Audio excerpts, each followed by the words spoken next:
Hey, number ones, it's Dr. Crawford, Jackson Crawford. So, fantastic day. That's what that means. And if you don't know who he is, man, you're in for a treat. Expert of Old Norse. Consider this like a little bit of a demo for those who are not familiar. Writing is not 40,000 years old. Really? Well, let's have a look. See that picnic table on the sign? Is that language? Is that arrow language? I submit to you that they are not, because I can interpret the meaning of that picnic table and that arrow, right? There's a picnic area right there, regardless of what language I speak, right? That's meaningful to me, whether English or Spanish or Icelandic or Chinese is my language of thought and reference. Now, right above that, there are words, diamond, rock, which only means something if I'm familiar with the conventions of reading a particular language, in this case, English. Yeah. So diamond, rock, that's language. The picnic table and the arrow, that's not language. That's significant, it's meaningful, and human beings have developed the technology, and it is a technology, of communicating to other human beings messages without being present to communicate those messages. And recently, an article published by two scholars in Germany. I'll have to look into this. Humans 40,000 years ago developed a system of conventional signs. Germany on PNAS has attracted a ton of attention because of sensationalist claims that you can see in popular media, that it claims that writing, or something, a somewhat vague, although somewhat scholarly in use term like proto-writing, was in existence 40,000 years ago, rather than, as is usually claimed, and as is generally understood by scholars, that writing developed about 5,000 years ago. Well, of course, because that's what we use as a classifier for history. Prehistory is before the development of writing, so this would change the nomenclature, and it would change the way we, including, so that's kind of crazy to think about. Now, this was first brought to my attention only last night as I record this. This fellow David, I suppose I don't know his last name, who comes to my monthly talks in Loveland, Colorado, pointed out to me this article, and I thought, well, you know, this is an impressive claim. It's an impressive discovery, but it is being over sensationalized in popular media, again, as saying that writing existed in the Stone Age. So I've read the article, and my understanding of it, which I think is... Yeah, to be writing, honestly, it would have to be systematic, and it would have to be like a series of reusable symbols that convey meaning that can be pronounced or read by more than one person. And of course, there are some oracle symbolism that are like the prototype forms of writing systems when in like Chinese. But then again, is the fair and intended understanding of the original scholarly article is that on a variety of cultural artifacts from about 40,000 years ago, from sites in Central Europe, there is a collection of signs that probably had culturally understood, negotiated meanings. Now, that's incredible in and of itself, right? It is, yeah. But these culturally understood, negotiated meanings are like that picnic table or that arrow. They're not like the words, right? There's no way to go from these signs to having any sense of the language behind them, right? Which, by the way, at that time would not have been ancestral to German or French or any other language of Central Europe. The ancestors of those languages came in from the East with the Indo-Europeans about 5,000 years ago. What we have are, for example, figurines in mammoth ivory of mammoths that have series of X-like marks on them. This is just one example of these various marks. And these X-like marks are strongly correlated, as I understand the article, with these figurines of animals, mammoths, horses, things like that, from this society. Whereas other kinds of marks tend to be correlated with other kinds of products. There is one that has a more humanoid figure on one side and then has a series of dots on the other. And there seems to be a sort of ordering to this. Okay. There seem to be particular marks that are particularly associated with particular cultural products. So, for example, I wonder if it's religious in nature or commercial in nature, like if it function for a sort of price or maybe proprietorship, or perhaps some kind of like, this is the person who made it, like they did in medieval armor, that they would basically stamp it with that's the armorer who made it. Oh, I wonder. Those X's with animals, which might mean something like a tally of how many of those animals have been killed or sighted or something. The dots on the other side of the little tablet with a humanoid figure could be counting days between something. It could be counting people, right? These seem more like tallies than anything else, right? You don't see the unrepetitive structure that you would expect of a language, right? If you read English, well, let me just show you text in a language that maybe you don't know. I'll find a page of Icelandic or something to put on the screen here. Okay. And there are probably words that you'll see more than once. Og means and, means is, að means that or to, and different meanings of English, that and to. You probably see those a few times. I have no idea what text I'm going to put on here. But you don't see them in a row, right? So same thing with any language. You can recognize language fairly fast because it's not going to have repetitive symbols in direct contact with each other, right? You need nouns next to verbs, next to prefixes. Sometimes, though, it does happen, not to contradict the professor, but like if you think of the way Mandarin works, immediate repetition is a way to like they do it, like 我逛逛, to like let's go and have a look. Or for example, could be 看看 instead of 看一下 to have a small look, or 我看看 to have a little look instead of 我看, which is like to have a look without the little component to it. I'm sure he knows this, so maybe he means in general, usually. In Asian languages, it does happen, though.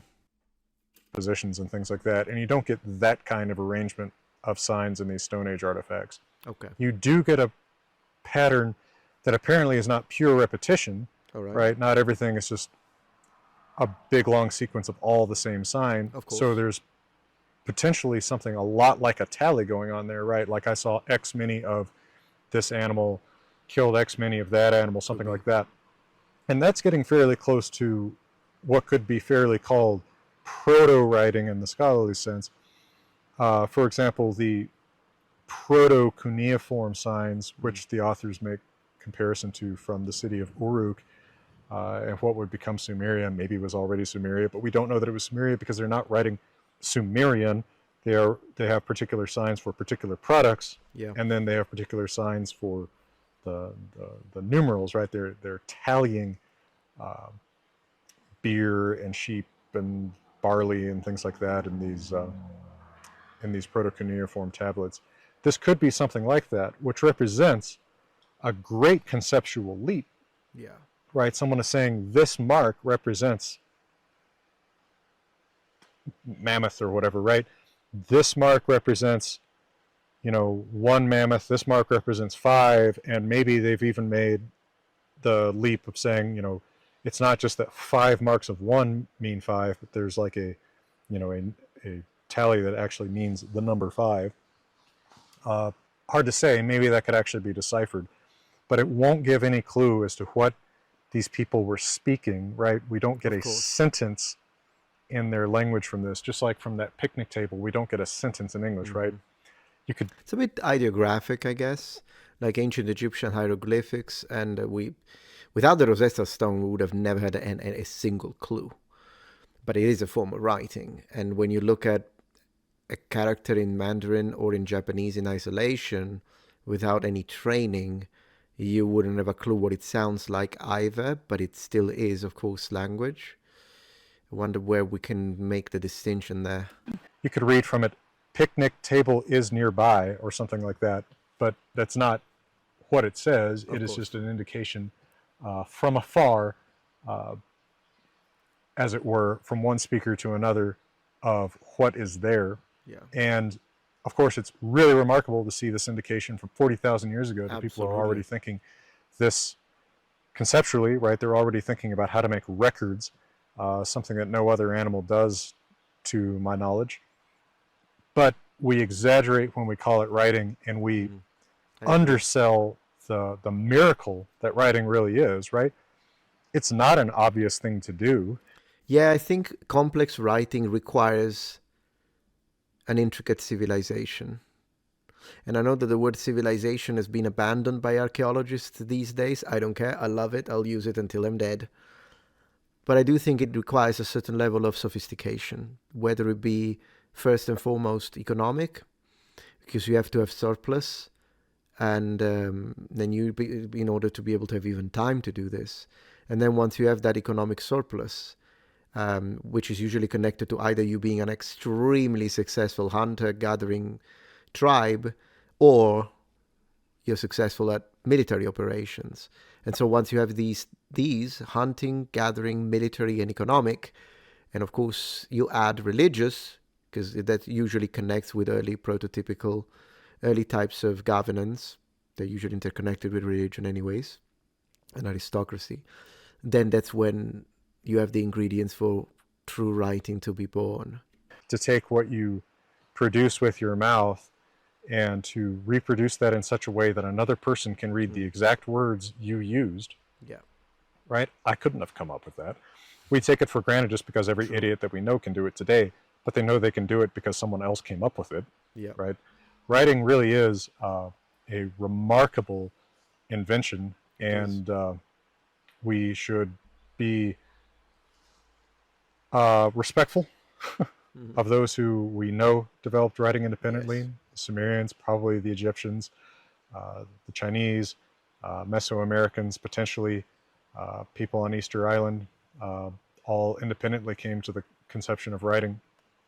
But all, from what we can tell in the last 5,000 years, that could be a preservation bias. Maybe there were people Yeah. writing on And it's things that are gone. less durable than the clay the Yeah, anything organic, of course. Sumerians used, or maybe they were writing in environments that were degrading what they were writing on faster than the sands of Egypt degrade Egyptian papyrus. But not knowing that it was there doesn't entitle us to speculate that it was Of course. there. As far as we can tell, the earliest true writing still is in Sumerian cuneiforms, although these Stone Age hunters were signifying something to each other, again, more like the nature of an arrow or a picnic table sign. Phenomenal. Absolutely fascinating as always. Thank you very much, Professor. Bear. It's a word that's kind of similar in the different Germanic languages. For example, we have German der Bär, but you may notice that there's a little bit of a difference in Scandinavian languages, where we have, for example, Old Norse Bjorn and the modern descendants thereof. Now, what is up with that? Well, the root is still ber in all the Germanic languages, but what's happened is this has gone from being a so-called weak masculine noun, an in-stem masculine noun, like it still is in German, der Bär, den Bären, to being transferred to the use stems. So in Proto-Germanic, the accusative plural of bear, whether it was an end stem or a use stem, would be the same. It would come out as bear noons. And what's happened is that speakers have transferred it from the end stems to the use stems on the basis of that identical accusative plural.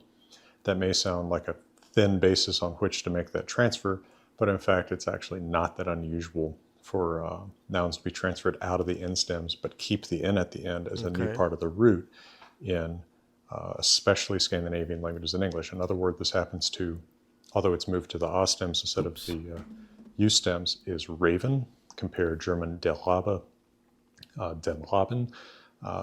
So the n that's not there in the nominative in German gets moved into Old Norse Hraven, Old English right, our raven words in Scandinavian and English.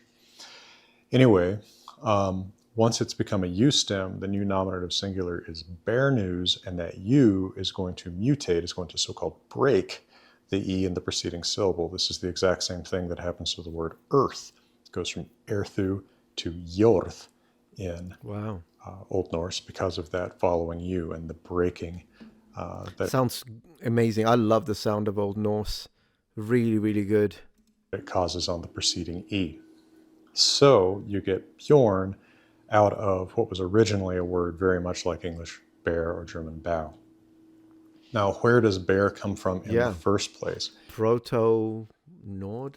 Some debate about this over the years. Sanskrit. The classic explanation is that it's from an Indo-European root for Yeah. brown that you also see in beaver, baboose, the Sanskrit word for mongoose. Donald Rinn suggests, and I think that he's onto something, that's a fairly thin basis on which to reconstruct a word for brown, but that this instead may be related to the word for wild animal that we see in Latin ferus, Greek ptero, which you see in like theropod, beast foot. So it's originally the beast word. The word for bear in Proto-European is actually what's ancestral to Greek arctos, Latin ursus, Irish art, and that particular word is lost in Germanic languages. Damn, could you imagine what it was? Ursus. We say orso in Italian, so you can see the U has changed into an O, and then this is simplified, the final stem, the final suffix. Really appreciate it, and if you guys liked it, please go and subscribe to him, and give him a like, and leave a comment, engage with this video, and go watch another video, so we give him a view as well. Thank you very much, have a good one, and thank you for joining Metatron's Academy. If you're enjoying this video so far, please take a moment to check out my Patreon page. With as little as a $5 support, you can help us ensure that we can continue to produce high quality and high researched content. And at the same time, you get access to polls, extra videos, unlisted streams, and much more. Thank you so much.